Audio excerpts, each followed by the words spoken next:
ಮುಂಗಾರು ಪ್ರವೇಶವೇನೋ ಆಗಿದೆ. ಆದರೆ ರಾಜ್ಯದ ಬಹುತೇಕ ಭಾಗಗಳಲ್ಲಿ ಮಳೆಯು ಕೊಂಚ ಬ್ರೇಕ್ ಕೊಟ್ಟಂತೆ ಕಾಣುತ್ತಿದೆ.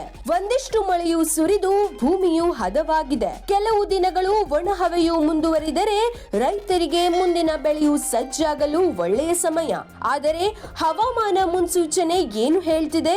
ಮಳೆಯು ಜೋರಾಗುತ್ತಾ, ಮೋಡ ಕಟ್ಟಿದ ವಾತಾವರಣ ಮಾತ್ರ ಮುಂದುವರಿಯುತ್ತಾ ಅನ್ನೋದರ ಬಗ್ಗೆ ಈ ವಿಡಿಯೋದಲ್ಲಿ ನೋಡೋಣ. ಜೂನ್ 4ಕ್ಕೆ ಯೆಲ್ಲೋ ಅಲರ್ಟ್. ಬಿತ್ತನೆಯ ಸಿದ್ಧತೆಗಿದೆ ಅವಕಾಶ. ಶನಿವಾರ ಮತ್ತು ಭಾನುವಾರ ಮಳೆಯು ಬಿಡುವು ಕೊಟ್ಟಿರೋದು ರೈತರಿಗೆ ತುಸು ನೆಮ್ಮದಿ ತಂದಿದೆ. ಇನ್ನೊಂದು ವಾರ ಇದೇ ಸ್ಥಿತಿ ಇದ್ದರೆ ಬಿತ್ತನೆ ಚಟುವಟಿಕೆ ಬಿರುಸು ಪಡೆಯಲಿದೆ. ಮುಂಗಾರು ಪೂರ್ವ ಮತ್ತು ಮುಂಗಾರು ಆರಂಭದಲ್ಲಿ ಅಬ್ಬರದ ಮಳೆಯಾಗಿದ್ದರಿಂದ ಭೂಮಿ ಹಸನಗೊಳಿಸುವುದು ಸೇರಿದಂತೆ ಬಿತ್ತನೆಗೆ ಸಿದ್ಧತೆ ಮಾಡಿಕೊಳ್ಳೋಕೆ ರೈತರಿಗೆ ಇನ್ನೂ ಸಾಧ್ಯವಾಗಿಲ್ಲ. ಈಗ ಭಾರತೀಯ ಹವಾಮಾನ ಇಲಾಖೆಯ ಮುನ್ಸೂಚನೆಯ ಪ್ರಕಾರ ಜೂನ್ 2 ಮತ್ತು 3ರಂದು ಸೋಮವಾರ ಮತ್ತು ಮಂಗಳವಾರ ಕರ್ನಾಟಕದ ಕರಾವಳಿ ಭಾಗಕ್ಕೆ ಮಾತ್ರ ಸ್ವಲ್ಪ ಪ್ರಮಾಣದ ಮಳೆಯಾಗುವ ಸಾಧ್ಯತೆ ಇದೆ. ಉಳಿದಂತೆ ಕರ್ನಾಟಕದ ಯಾವ ಭಾಗಕ್ಕೂ ಮಳೆಯ ಮುನ್ನೆಚ್ಚರಿಕೆ ಸಿಕ್ಕಿಲ್ಲ. ಅಂದ್ರೆ ಒಣಹವೆ ಮುಂದುವರಿಯೋದ್ರಿಂದ ರೈತರಿಗೆ ಕೃಷಿ ಚಟುವಟಿಕೆಗಳನ್ನ ನಡೆಸೋಕೆ ಅವಕಾಶ ಇರುತ್ತೆ.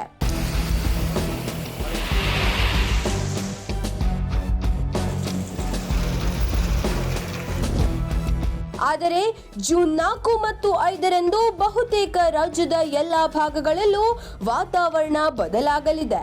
ಯಾವುದೇ ಸಮಯದಲ್ಲಿ ಮಳೆ ಸುರಿಯುವ ಸಾಧ್ಯತೆ ಇರುತ್ತದೆ. ಕರಾವಳಿ ಜಿಲ್ಲೆಗಳ ಪೈಕಿ ಜೂನ್ 2ರಂದು ದಕ್ಷಿಣ ಕನ್ನಡ ಜಿಲ್ಲೆಗೆ ಹಾಗೂ ಜೂನ್ 3, 4ರಂದು ಉಡುಪಿ ಮತ್ತು ಉತ್ತರ ಕನ್ನಡ ಜಿಲ್ಲೆಗೆ ಯೆಲ್ಲೋ ಅಲರ್ಟ್ ಘೋಷಿಸಲಾಗಿದೆ. ಜೂನ್ 4ರವರೆಗೆ ಉತ್ತರ ಮತ್ತು ದಕ್ಷಿಣ ಒಳನಾಡಿನ ಜಿಲ್ಲೆಗಳಲ್ಲಿ ಅತಿ ಸಾಧಾರಣ ಮಳೆಯಾಗುವ ಲಕ್ಷಣಗಳಿವೆ. ದಕ್ಷಿಣ ಕನ್ನಡ, ಉಡುಪಿ ಜಿಲ್ಲೆಗಳಲ್ಲಿ ಈ ಬಾರಿ ಮೇ ತಿಂಗಳಲ್ಲಿ ಬಿದ್ದ ಮಳೆ ಹೊಸ ದಾಖಲೆಯನ್ನ ಬರೆದಿದೆ.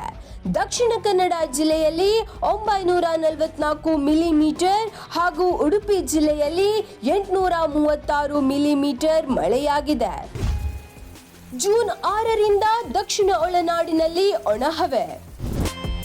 ಮುಂಗಾರು ಮಳೆ ಆರ್ಭಟ ತಾತ್ಕಾಲಿಕವಾಗಿ ಕಡಿಮೆ ಆಗಿದ್ದು ಕರಾವಳಿ ಜಿಲ್ಲೆಗಳಾದ ದಕ್ಷಿಣ ಕನ್ನಡ, ಉಡುಪಿ, ಉತ್ತರ ಕನ್ನಡಕ್ಕೆ ಜೂನ್ 3ರಿಂದ ಮತ್ತೆ ಅಲರ್ಟ್ ಘೋಷಿಸಲಾಗಿದೆ.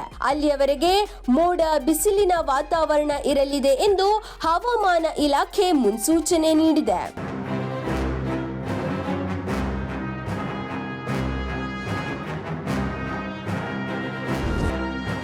ಜೂನ್ 4ರಂದು ಯೆಲ್ಲೋ ಅಲರ್ಟ್ ಕೊಡಲಾಗಿದ್ದು ಬೆಂಗಳೂರು ಸೇರಿದಂತೆ ಚಿಕ್ಕಮಗಳೂರು, ಚಿತ್ರದುರ್ಗ, ತುಮಕೂರು, ಬೆಂಗಳೂರು, ಬೀದರ್, ಕಲಬುರಗಿ, ಯಾದಗಿರಿ, ರಾಯಚೂರು, ಬಳ್ಳಾರಿ, ಚಿಕ್ಕಬಳ್ಳಾಪುರ, ಕೋಲಾರ, ಬೆಂಗಳೂರು ಗ್ರಾಮಾಂತರ, ದಕ್ಷಿಣ ಕನ್ನಡ, ಉಡುಪಿ ಹಾಗೂ ಉತ್ತರ ಕನ್ನಡ ಜಿಲ್ಲೆಗಳಲ್ಲಿ ಭಾರೀ ಮಳೆಯಾಗುವ ಸಾಧ್ಯತೆ ಇದೆ. ಜೂನ್ 2 ಸೋಮವಾರದಂದು ಉತ್ತರ ಕನ್ನಡ, ದಕ್ಷಿಣ ಕನ್ನಡ ಮತ್ತು ಉಡುಪಿ ಜಿಲ್ಲೆಗಳಲ್ಲಿ ಬಹುತೇಕ ಕಡೆಗಳಲ್ಲಿ ಸಾಧಾರಣ ಮಳೆಯಾಗುವ ಸಾಧ್ಯತೆ ಇದೆ.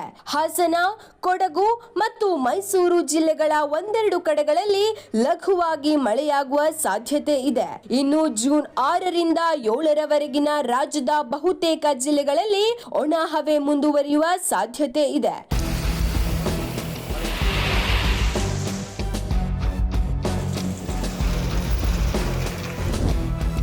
ಉತ್ತರ ಕನ್ನಡ, ದಕ್ಷಿಣ ಕನ್ನಡ ಮತ್ತು ಉಡುಪಿ ಜಿಲ್ಲೆಗಳ ಕೆಲವು ಕಡೆಗಳಲ್ಲಿ ಸಾಧಾರಣ ಮಳೆಯಾಗಬಹುದು. ಹಾಗೆ ಗದಗ, ಕೊಪ್ಪಳ ಮತ್ತು ರಾಯಚೂರು ಜಿಲ್ಲೆಗಳ ಒಂದೆರಡು ಕಡೆಗಳಲ್ಲಿ ಗುಡುಗು ಸಹಿತ ಮಳೆಯಾಗುವ ಸಾಧ್ಯತೆ ಇದೆ.